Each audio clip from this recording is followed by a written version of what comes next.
ஓம் நமச்சிவாய. அனைத்து தமிழ் உள்ளங்களுக்கும் வணக்கம்.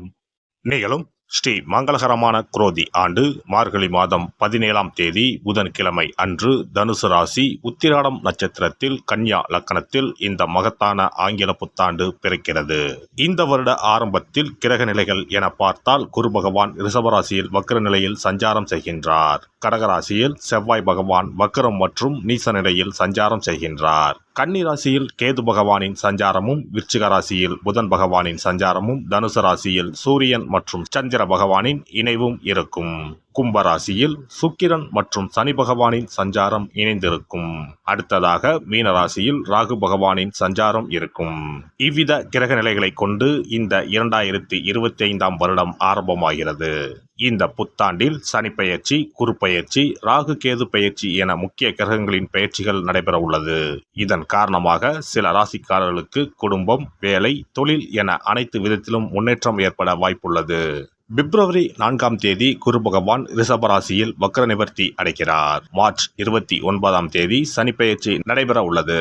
சனி பகவான் கும்பராசியில் இருந்து மீனராசிக்கு இடப்பெயர்ச்சி ஆகின்றார். மே மாதம் 14ஆம் தேதி குரு பகவான் ரிஷபராசியில் இருந்து மிதுன ராசிக்கு இடப்பெயர்ச்சி ஆகின்றார். மே மாதம் 18ஆம் தேதி ராகு கேது பெயர்ச்சி நடைபெறும்.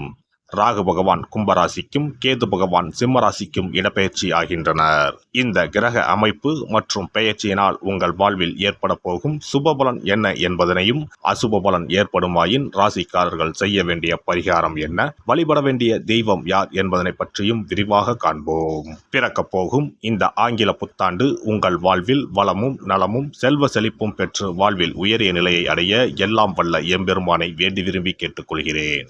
மகர ராசி அன்பர்களே, ராசிக்கு 3ஆம் வீட்டில் பயணம் செய்யும் ராகு பகவானால் புது தெம்புடன் செழிப்பான வாழ்க்கை அமையும். புது முயற்சிகள் யாவும் வெற்றி பெறும். தேவைகள் பூர்த்தியாகும். உங்களுடைய நீண்டகால கனவுகள், லட்சியங்கள் நிறைவேறும். பாக்கியஸ்தானத்தில் மோட்சத்தை கொடுக்கக்கூடிய கேது பகவானின் பயணம் இதுவரை தடைப்பட்டு நடக்காத காரியங்கள் அனைத்தையும் தடைகளை நீக்கி சுபமாக நடைபெறும். 2025ஆம் ஆண்டு மே மாதம் முதல் ராகு பகவான் குடும்பஸ்தானத்திற்கு வரப்போகிறார். பேசும் வார்த்தைகளில் கவனம் தேவை. வாக்கு கொடுத்து மாட்டிக்கொள்ளாதீர்கள். குரு பகவானின் பார்வை 2025ஆம் ஆண்டு மே மாதம் வரை கிடைப்பதால் திருமண சுபகாரியம் கைகூடும். மே மாதத்திற்கு பிறகு குரு பகவான் 6ஆம் வீட்டிற்கு செல்வதால் உடல் ஆரோக்கியத்தில் அக்கறை காட்டுவது அவசியம். நோய்கள் வெளிப்பட்டு குணமடையும். கடந்த 7.5 ஆண்டு காலமாக சனியால் ஏற்பட்ட சங்கடங்கள் விலகப் போகிறது.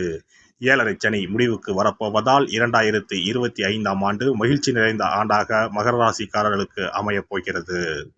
2025ஆம் ஆண்டு புத்தாண்டில் மகர ராசிக்காரர்களின் வாழ்க்கையில் புது ஒளி பிறக்கும். மார்ச் மாதத்திற்கு பின் சனி பகவான் பெயர்ச்சியால் 7.5 சனி விலக உள்ளது. இதன் காரணமாக உங்களின் செயலில் சிறப்பான முன்னேற்றமும் திருப்தியும் ஏற்படும். இந்த ஆண்டில் நீங்கள் நினைத்ததை விட அதிகமாக சம்பாதிக்க முடியும். மகாலட்சுமி தேவியின் அருளால் நீங்கள் கடன் தொல்லையிலிருந்து விடுபடுவீர்கள். அதிர்ஷ்டம் உங்களுக்கு சாதகமாக அமையும். உங்கள் வேலை மற்றும் தொழிலில் புதிய உயரங்களை எட்ட முடியும். வேலை தேடுபவர்களுக்கு நல்ல வாய்ப்புகள் அமையும். பெரிய நிறுவனத்தில் பெரிய பொறுப்பில் அமருவீர்கள். உங்கள் கனவு நிறைவேறும். முயற்சிக்கு ஏற்ப முன்னேற்றம் பிறக்கும். உறவுகளுடன் அனுசரித்து நடந்து கொள்வது நல்லது.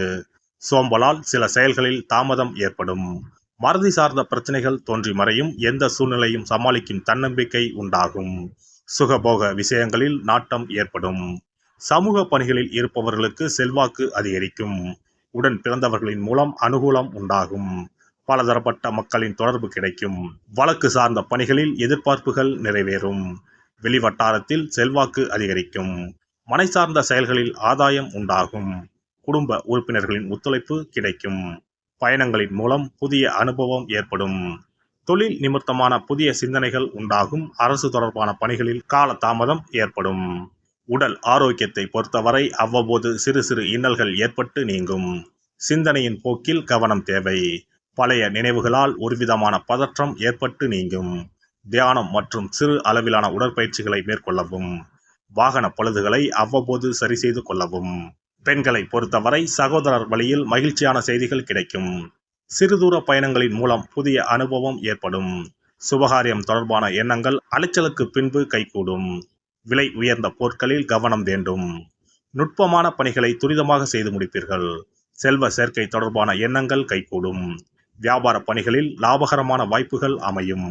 மாணவர்களுக்கு விளையாட்டு தொடர்பான விஷயங்களில் புதிய அனுபவம் ஏற்படும். உயர்கல்வியில் சிறு சிறு குழப்பங்கள் தோன்றி மறையும்.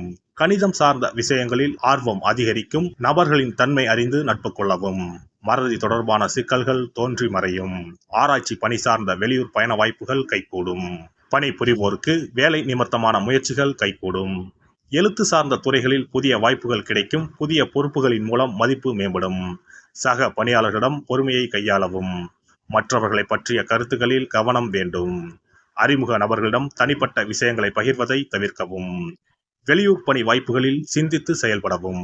வியாபாரியை பொறுத்தவரை வியாபார பணிகளில் உழைப்புக்கு ஏற்ற லாபமும் முன்னேற்றமும் உண்டாகும். வேலையாட்களிடம் அனுசரித்து செல்வதன் மூலம் ஒத்துழைப்பு அதிகரிக்கும். வர்த்தகம் தொடர்பான பணிகளில் ஆலோசனை வேண்டும். கூட்டாளிகளின் எண்ணங்களை புரிந்து செயல்படுவீர்கள். கூட்டாளிகளிடம் பொறுமையை கடைபிடிப்பது நல்லது. அரசு தொடர்பான பணிகளில் சூழ்நிலைக்கு ஏற்ப செயல்படவும். கலைஞர்கள் கலை சார்ந்த துறையில் புதுவிதமான மாற்றங்களை செய்வீர்கள். வாழ்க்கை துணைவரின் எண்ணங்களை புரிந்து அதன்படி நடந்து கொள்வீர்கள். அரசு வழியில் சில உதவிகள் கிடைக்கும். காரசாரமான பேச்சுவார்த்தைகளை குறைத்துக் கொள்ளவும். வரவுக்கு ஏற்ப செலவுகள் உண்டாகும். ஆடம்பரமான சிந்தனைகளை குறைத்துக் கொள்வது நன்மையை தரும். பெருந்தன்மையான செயல்பாடுகளால் உங்களின் மதிப்பு கூடும்.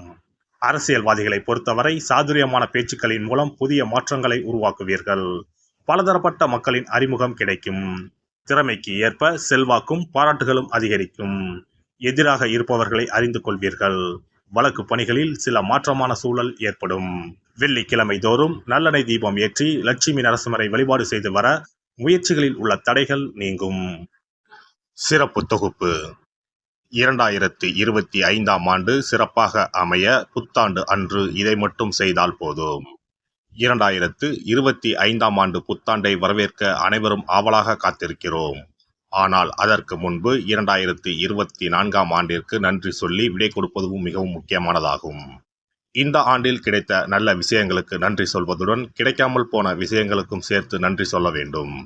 இதனால் பிறக்கப் போகும் புதிய ஆண்டில் அவைகள் இன்னும் சிறப்பாக நமக்கு நடப்பதற்கு வழிவகுக்கும். 2025ஆம் ஆண்டிற்கான காலண்டர் வாங்குவதற்கு முன் அதில் வேறு எந்த நிறுவனத்தின் பெயரோ எதுவும் இல்லாததாக பார்த்து வாங்கி வீட்டில் வைக்க வேண்டும். குறிப்பாக மகாலட்சுமி, வராகி அம்மன் படத்துடன் இருக்கும் காலண்டரை வாங்கி வீட்டில் வைப்பது நல்லது. இது தவிர புத்தாண்டு நாளன்று எந்த மாதிரி விஷயங்களை செய்தால் வரப்போகும் ஆண்டு நமக்கு சிறப்பான ஆண்டாக அமையும் என்பதை நாம் தெரிந்து கொள்ளலாம். ஒவ்வொரு ஆண்டும் ஆங்கில புத்தாண்டோ அல்லது தமிழ் புத்தாண்டோ எதுவாக இருந்தாலும் சரி, பிறக்கப் போகும் புதிய ஆண்டு சிறப்பாக இருக்க வேண்டும். இந்த ஆண்டிலாவது நம்முடைய கஷ்டங்கள் தீர வேண்டும் அல்லது நினைத்த காரியம் கைகூட வேண்டும் என்று அனைவரும் நினைப்பதுண்டு. ஆண்டு முழுவதும் நல்லபடியாக அமைய புத்தாண்டு அன்று நாம் சில விஷயங்களை மேற்கொள்ள வேண்டியது ரொம்ப முக்கியம். இதனால் புதிய ஆண்டு உங்களுக்கு ஆரோக்கியம், சந்தோஷம், செல்வ வளம் நிறைந்த ஆண்டாக அமையும். புத்தாண்டு அன்று காலையில் எழுந்தவுடனேயே நாம் குளித்து விடுவோம். அப்படி நாம் குளிப்பதற்கு முன் குளிக்கின்ற நீரில் 3 முக்கியமான பொருட்களை சேர்ப்பது மிகவும் நல்லது. அந்த தண்ணீரில் முதலில் சிறிது கல்லுப்பை சேர்க்க வேண்டும். கல்லுப்பு நமக்கு இருக்கும் கண் திருஷ்டி, எதிர்மறை ஆற்றல்கள் ஆகியவற்றை அகற்றிவிடும். அடுத்ததாக சிறிது மஞ்சள் தூளை அதில் சேர்க்க வேண்டும். இதுவும் எதிர்மறை ஆற்றல்களை நீக்கி வாழ்வில் மங்களங்களை நிறைய செய்யும். மூன்றாவதாக சிறிது சுத்தமான பாலை சேர்க்க வேண்டும். அது பசும்பாலாக இருப்பது மிகவும் சிறப்பானது. இவை 3மே மகாலட்சுமியின் அம்சமானவை என்பதால் இவற்றை நீரில் கலந்து குளித்தால் அந்த ஆண்டு முழுவதும் நமக்கு மகாலட்சுமியின் கடாட்சம் கிடைக்கும். அடுத்ததாக புத்தாண்டு அன்று காலையில் வீட்டின் வாசலில் சிறிதளவு மஞ்சள் தடவி அதன் மீது அரிசி மாவில் கோலமிட வேண்டும். அதன் மீது ஒரு அகலில் மஞ்சள் நிற திரியிட்டு நெய் விட்டு தீபம் ஏற்ற வேண்டும். அதற்கு பிறகு வீட்டிற்குள் நல்லெண்ணெய் தீபம் ஏற்றி அன்னாசி பூ நறுமணம் கொண்ட ஊதுபத்தியை ஏற்றி வைத்து வழிபட வேண்டும். இந்த ஆண்டில் வராகி அம்மனை வழிபடுவது சிறப்பானது. இதனால் வெற்றிகளும் மகிழ்ச்சிகளும் கூடும். அதேபோல் புத்தாண்டு அன்று இரவு 9 மணிக்குள் சில முக்கியமான பொருட்களை வீட்டின் பூஜை அறையில் வாங்கி வைத்து வழிபடுவதால் வீட்டின் பொருளாதாரத்தை அதிகரிக்க செய்யும். ராகு காலம், யமகண்டம் இல்லாத நேரம் புதிதாக தேங்காய் ஒன்றை வாங்கி வீட்டின் பூஜை அறையில் வைத்து வழிபட வேண்டும். அதன் பிறகு அதை எடுத்து சமையலுக்கு பயன்படுத்திக் கொள்ளலாம். தேங்காய் மங்களத்தின் அடையாளமாக கருதப்படுகிறது. இந்த பொருளை வீட்டில் வாங்கி வைப்பது மிகவும் நல்லது. அதோடு மயிலிறகை தேவஸ்தான கடைகளில் போய் வாங்கி கொண்டு வந்து வீட்டில் வைக்கலாம். முருகப்பெருமானின் வாகனமாக இருக்கக்கூடிய மயிலின் இறகை வீட்டில் வைப்பதால் நேர்மறை ஆற்றல்கள் பெருகும். அடுத்ததாக ஒரு கைப்பிடி அளவாவது பச்சரிசியை வாங்கி வீட்டில் வைத்து வழிபடலாம். கடைசியாக லட்சுமி குபேரர் சிலையை வாங்கி வைக்கலாம். லட்சுமி குபேரர் சிலை கிடைக்காவிட்டாலும் லட்சுமி குபேரர் படத்தையாவது வாங்கி வைத்து வழிபடுவது சிறப்பு. இதனால் ஆண்டு முழுவதும் வீட்டில் செல்வம் பெருகிக் கொண்டே இருக்கும். எல்லாம் வல்ல இறையருளால் நீங்களும் உங்கள் அன்பு குடும்பமும் உடல் நலம், நீலாயுள், நிறை செல்வம், உயர் புகழ், மெய்ஞானம் ஓங்கி வாழ்க வளமுடன். இந்த வீடியோ பதிவு உங்களுக்கு பிடித்திருந்தால் லைக் பண்ணுங்க, கமெண்ட் பண்ணுங்க, ஷேர் பண்ணுங்க, மறக்காம சப்ஸ்கிரைப் பண்ணுங்க, பக்கத்துல இருக்கிற பெல் பட்டனை கிளிக் பண்ணுங்க. நன்றி, வணக்கம். ஓம் நமச்சிவாய, சிவாய நம.